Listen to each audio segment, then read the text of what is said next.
মহারুদ্র বজ্র হনুমান মারুতি।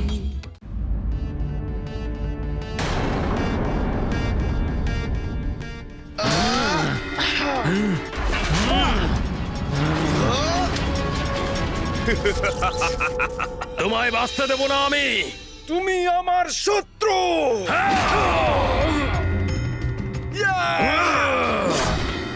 শত্রু, তোকে আমি কিছুতেই ছাড়বো না। গোবাক্ষর ক্রোধ থেকে বাঁচতে পারবি না।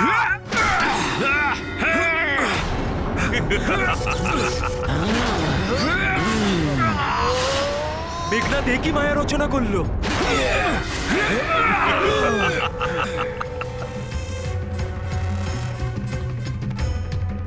দাঁড়ান আপনারা। প্রভু, মেঘনাদের মায়াবী শক্তি দ্বারা ভ্রমিত হয়ে আমাদের সেনারা নিজেদের মধ্যে লড়াই শুরু করে দিয়েছে। যদি এভাবেই চলতে থাকে তাহলে আমাদের সমগ্র সেনা শেষ হয়ে যাবে। হনুমান, এটা মেঘনাদের মায়াবী চক্রব্যূহের শক্তির প্রদর্শন, যেটা সে আমাদের বিরুদ্ধে প্রয়োগ করছে। দেখলে তো হনুমান, নিজের কর্মফল।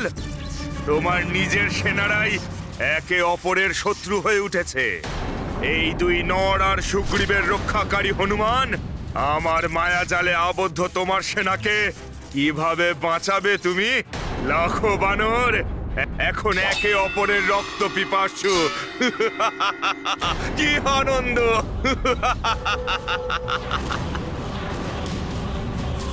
যদি আমি শীঘ্রই কিছু না করি তাহলে অনেক বড় সর্বনাশ হয়ে যাবে। মেঘনাদ, এই মায়া যুদ্ধ বন্ধ করো। যদি প্রকৃত যোদ্ধা হও তাহলে সামনে এসে যুদ্ধ করো। আমি যোদ্ধা কি যোদ্ধা না সে প্রমাণ আমি তোমাকে দিতে রাজি নই। আমার মায়াবী শক্তিগুলোই প্রমাণ করে যে আমি একজন যোদ্ধা। এবার দেখো আমার মায়াবী শক্তির ভয়ঙ্কর লীলা। ব্যাস, অনেক খেলা করেছো তুমি। জয় শ্রীরাম।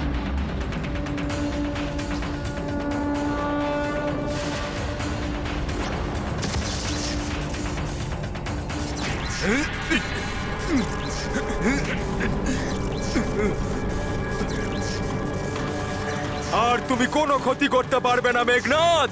দুষ্ট বানর!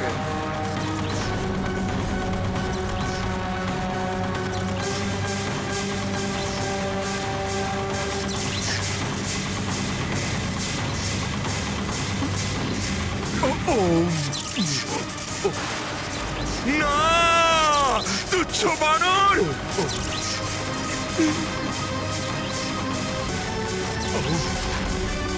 বানর, তুমি আমার মায়াবী অস্ত্র তো ধ্বংস করলে, কিন্তু আমার মায়াজালে আবদ্ধ তোমার লক্ষ লক্ষ সেনাকে কিভাবে রক্ষা করবে? এরা ততক্ষণ থামবে না যতক্ষণ না একে অপরকে শেষ করে দিচ্ছে।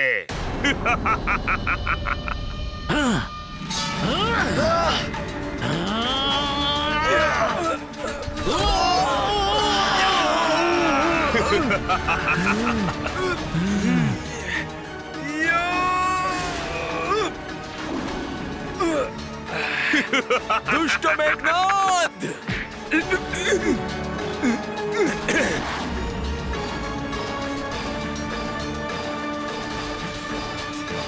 দাঁড়ান,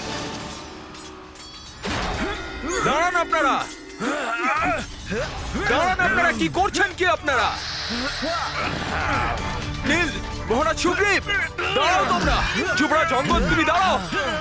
কি তোমরা কি করছো? নিজেদের মধ্যে যুদ্ধ না করে রাক্ষসদের সাথে যুদ্ধ করতে হবে। মহারাজ সুগ্রীব, আপনি প্রভুকে কথা দিয়েছিলেন যে সর্বদা অঙ্গদকে রক্ষা করবেন, আর আপনি আর যুবরাজ অঙ্গদ, তুমি নিজের কাকা স্ত্রীর সাথেই যুদ্ধ করছো। তুমি তো এনাকে শ্রদ্ধা করো। ইনি শ্রদ্ধার যোগ্য নয়, ইনি হলো বধের যোগ্য। বধ তো তুই হবি, তাও আমার হাতে মরকট।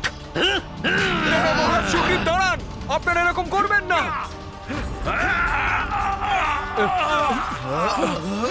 দাঁড়ান আপনারা। জয় শ্রীরাম। যজ্ঞকূপের মায়া থেকে শ্রীরাম নামই বাঁচিয়েছিল আমাকে। আমার বানর বীরদের ওই মেঘনাদের মায়ার থেকে প্রভু শ্রীরামের নাম গানি বের করে নিয়ে আসবে।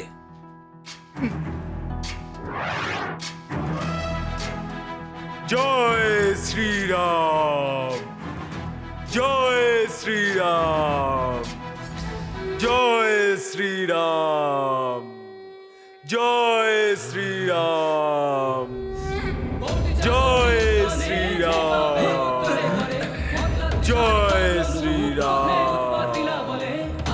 জয় শ্রীরাম। এ আমাদের কি হয়েছিল? এসব আমরা কি করছিলাম?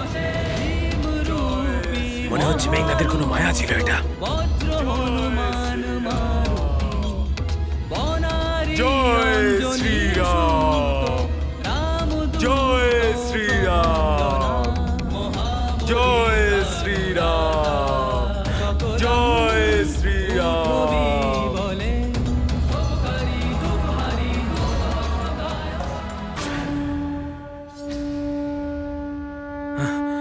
আমাকে ক্ষমা করে দাও, ক্ষমা করে দাও, আমাকেও ক্ষমা করে দাও, আমাকেও ক্ষমা করে দাও মিত্র। পুত্র অঙ্গদ, ভুল হয়ে গেছে, ক্ষমা করে দাও, ক্ষমা করে দিন আমাকে বন্ধু। মিত্র, ক্ষমা করে দাও।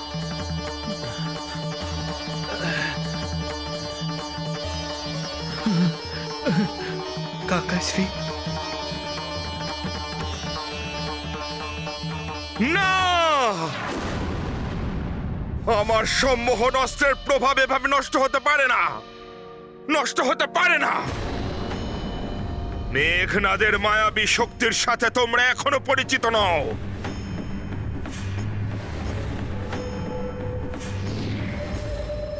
এবার এই দুষ্ট মেঘনাদ আবার কি করতে চলেছে? অনেক করেছো তোমরা বানরেরা এই নরের নামের জপ। এবার না তো এই নর জীবিত থাকবে, না জীবিত থাকবে এই নরের নাম জপ করা বানরেরা।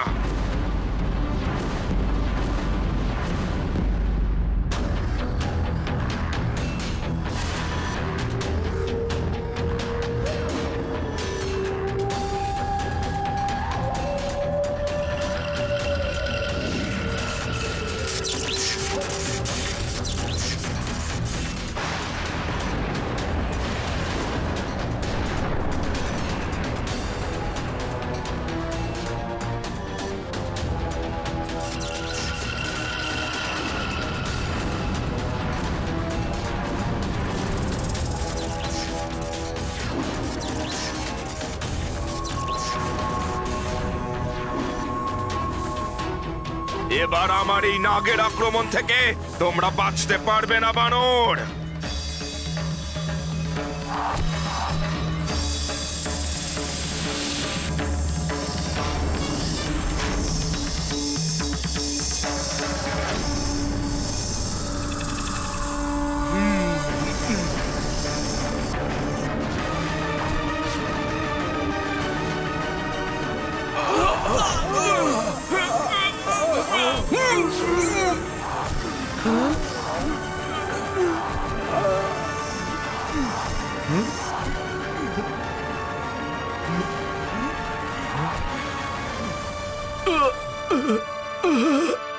হনুমান তো পরমপিতা ব্রহ্মাদেবের বরদান পেয়েছে যে মায়ার বন্ধন হোক কিংবা কোনো অন্য বন্ধন, তাকে কোনো কিছু দিয়েই বাঁধা যাবে না।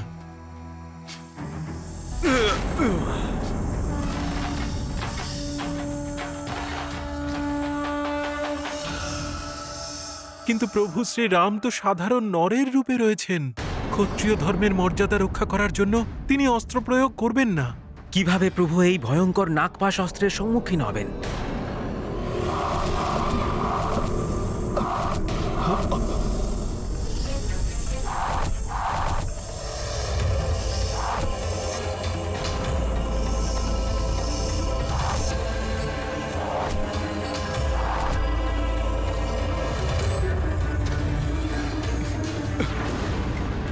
প্রভু,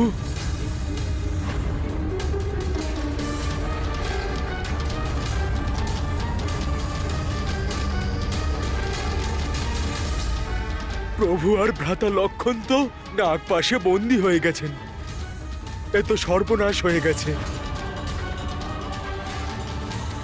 স্তম্ভিত করে দিয়েছে এই নাগপাশ প্রভু আর ভ্রাতা লক্ষণকে। এখন তো শুধু স্তম্ভিত হয়েছে এরা দুজন। এবার আমি এই দুজনের প্রাণ নেব আমার নাগাস্ত্র দিয়ে।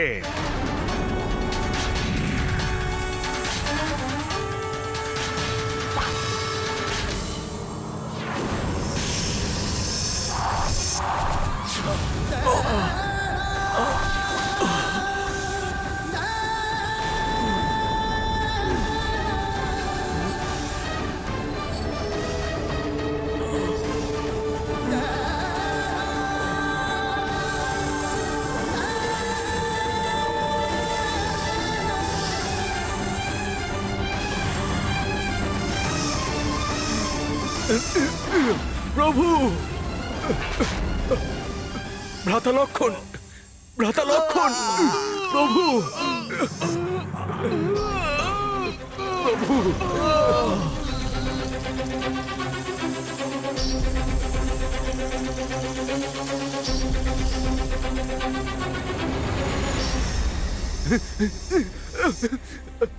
ভ্রাতা লক্ষণ, প্রভু, ভ্রাতা লক্ষণ।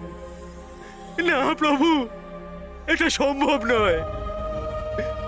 আমার চক্ষুর সামনেই এত কিছু হয়ে গেল, আর আমি কিচ্ছু করতে পারলাম না।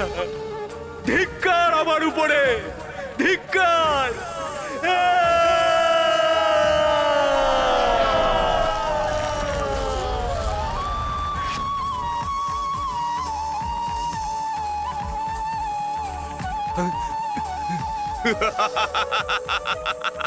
কি আনন্দ, ভীষণ আনন্দ।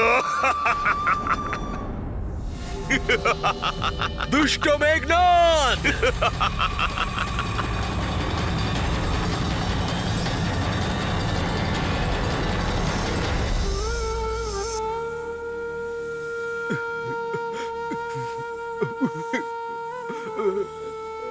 প্রভু, ভ্রাতা লক্ষণ, এ কি সর্বনাশ হয়ে গেল প্রভু।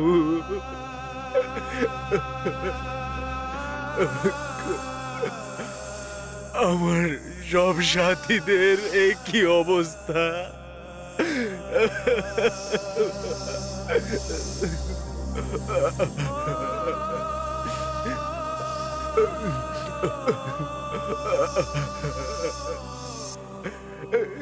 প্রভু, প্রভু, আপনার এই ভক্ত আজ কিভাবে আপনার এই অবস্থা দেখতে পারে বলুন? আজ আমার প্রভু জ্ঞানহীন, অথচ আমাকে দেখুন, যে কোনো পাশে বন্ধিত না হওয়ার বরদান দ্বারা সুরক্ষিত রয়েছি।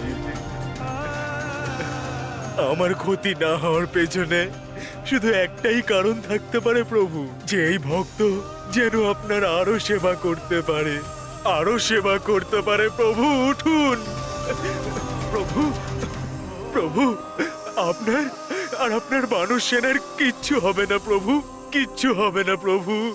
আপনি তো ধর্মযুদ্ধ করছেন প্রভু, প্রভু, সেই জন্যেই আপনি আপনার ধনুক তোলেননি। যে পরিস্থিতির সুযোগ নিয়ে মেঘনাদ ছলনার দ্বারা নাগপাশের প্রয়োগ করলো প্রভু, কিন্তু ধর্মের পথে যারা চলে তাদেরকে তো সর্বদা পরীক্ষা দিতে হয়, কিন্তু তাদের পরাজয় হয় না। এই নাগপাশের থেকে মুক্তির অবশ্যই উপায় রয়েছে। উঠুন প্রভু, আমায় মুক্তির রাস্তাটা বলুন। আপনার ভক্ত আপনাকে প্রতিশ্রুতি দিচ্ছে, সৃষ্টির যে কোনো প্রান্ত থেকে আমি সেটা খুঁজে আনবো প্রভু। আপনি শুধু উঠুন। কোনো মুক্তি নেই এই নাগপাশ থেকে। নাগপাশের প্রভাব অবশ্যই থেকে যাবে। কাল প্রাতঃকালে লঙ্কায় সূর্যের কিরণ প্রথম পড়ার সাথে সাথে সম্পূর্ণ বানর সেনাই শেষ হয়ে যাবে পিতাশ্রী। আর শুধু তাই নয়, ওই বনবাসীর মৃত্যুর সাথে সাথেই দেবী সীতা হয়ে যাবে আপনার।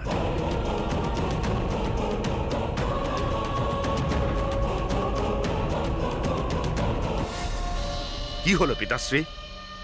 কাল যখন আমি যুদ্ধে অসফল হয়ে ফিরেছিলাম, কত কটু কথাই না আমায় শুনিয়েছিলেন, কিন্তু আজ আমি যখন রাম, লক্ষণ আর তার শত্রু সেনাকে ধূলিসাৎ করে ফিরেছি, আপনার মুখমণ্ডলে প্রসন্নতার চিহ্নই নেই।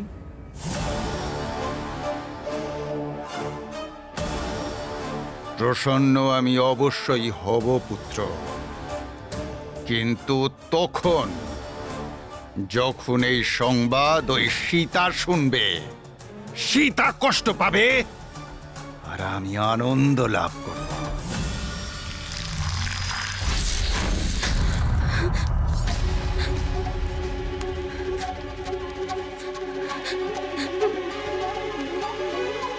আমি এত বিচলিত কেন হচ্ছি? এরকম মনে হচ্ছে যেন কোনো অশুভ শক্তি খুব ভিতর থেকে আমাকে আষ্টে পিষ্টে জড়িয়ে আছে।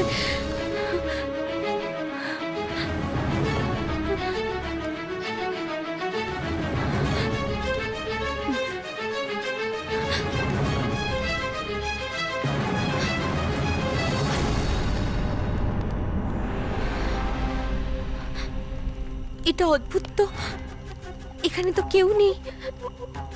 ত্রিজটা, অনল্যা সবাই কোথায় চলে গেছে? আমার স্বামী, আমার রাম, সবাই কুশল আছে তো? প্রভু উঠুন, আপনার এই ভক্তের উপর দয়া করুন। এই সংকট থেকে বেরিয়ে আসার কোন রাস্তা আমাকে দেখান প্রভু, উঠুন। ভ্রাতা লক্ষণ, আপনি তো প্রভুর রক্ষা স্তম্ভ, তাই না? আপনি কৃপা করে আমাকে এই বিপদ থেকে বেরোনোর পথ দেখান ভ্রাতা লক্ষণ। উঠুন আপনি। ভ্রাতা সুগ্রীব, মহারাজ সুগ্রীব, মহারাজ সুগ্রীব, উঠুন। বানররাজ সুগ্রীব, আপনি তো বানরদের রাজা, আপনি তো এই সমস্যার সমাধানের ব্যাপারে অবশ্যই জানবেন, তাই না? মামাশ্রী জাম্বুবান, মামাশ্রী জাম্বুবান, আগের মতো আজ আবারও আমার আপনার সাহায্যের ভীষণ প্রয়োজন। মামাশ্রী জাম্বুবান, উঠুন। আমাকে বলুন যে এই ভীষণ সংকট থেকে সকলকে কিভাবে মুক্ত করব, বলুন। উঠুন মামা, বলুন আমাকে।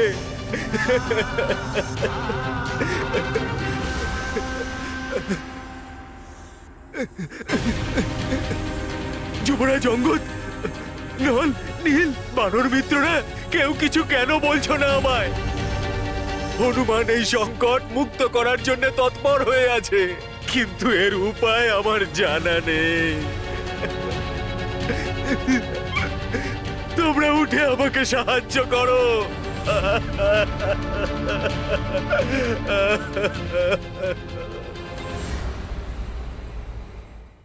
নারায়ণ নারায়ণ। প্রভুর এমন অবস্থা, হনুমানের এত যন্ত্রণা, আর হনুমানকে এমন বিলাপ করতে দেখা অসহনীয়।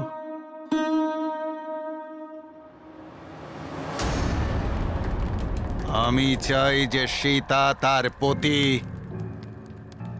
ওই বনবাসীর পরাজয় আর তার আসন্ন মৃত্যুর দৃশ্য নিজের চোখে দেখুক। যাও, পুষ্পক রথে নিয়ে যাও ওকে। ওর পতির অন্তিম দর্শন ওকে করতে দাও। আর তারপর অসহায় হয়ে ওকে আমার কথা মেনে নিতে হবে।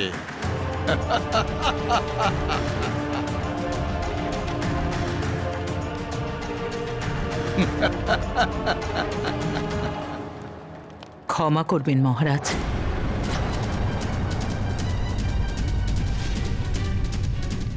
আমার এটা বিশ্বাস হচ্ছে না যে কেউ শ্রীরামের অহিত করতে পারে, তাই দেবী সীতাকে এই বিশ্বাস করানোটা আর ওনাকে আপনার রথে করে যুদ্ধস্থলে যাওয়ার জন্য বিবশ করা অসম্ভব। বিবশ করতে হবে ওকে, না হলে তোমাদের সবাইকে মৃত্যুদণ্ড দেবার জন্য বিবশ হয়ে যাব আমি।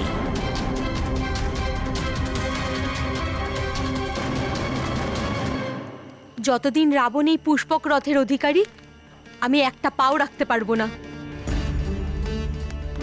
আর আমি এটা ভালো করে জানি আমার স্বামীর কোনো ক্ষতি হয়নি এখনো অবধি। তার জন্য আমি যেতে পারবো না। যেতে তো তোমাকে হবেই, অন্যথায় জেদ করলে তোমাকে আমরা বলপূর্বক নিয়ে যাব। দেবী সীতা, আমি জানি যে প্রভু শ্রীরামের কিচ্ছু হয়নি। এটাও লঙ্কেশ রাবণের কোনো মায়াবী প্রবঞ্চনা, যেটা অধিক সময় থাকবে না। তাই আপনি যুদ্ধস্থলে চলুন আর আপনার স্বামীর দর্শন লাভের সুখ লাভ করুন। হ্যাঁ মাতা, আমিও যাব আপনার সাথে। আমার পিতা বিভীষণও ওখানে আছেন, আমি ওনার কুশল সংবাদও জেনে নেব। আমি লঙ্কেশ রাবণের ভয়ে আপনাকে আমার সাথে যাওয়ার জন্য বাধ্য করছি না। আমি জানি যে প্রভুর সাথে দেখা করার জন্য আপনি আগুনের ওপর দিয়েও যেতে রাজি থাকবেন। তাহলে এই রথে যেতে সংকোচ কেন, যেটাকে লঙ্কেশ রাবণ মহারাজ কুবেরের থেকে ছিনিয়ে নিয়েছেন? আমার কথা শুনুন মাতা, প্রভু দর্শনের এই সুযোগকে হারাবেন না।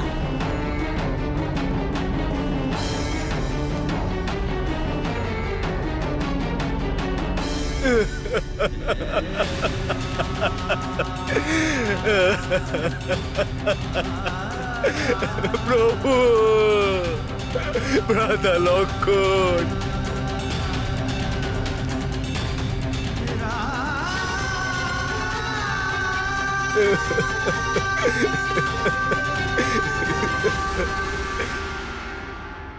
ধর্মের পথে চলা মানুষকে অনেক পরীক্ষার সম্মুখীন হতে হয়। তা সত্ত্বেও যে কোনো পরিস্থিতির জন্য প্রস্তুত থাকতে হবে।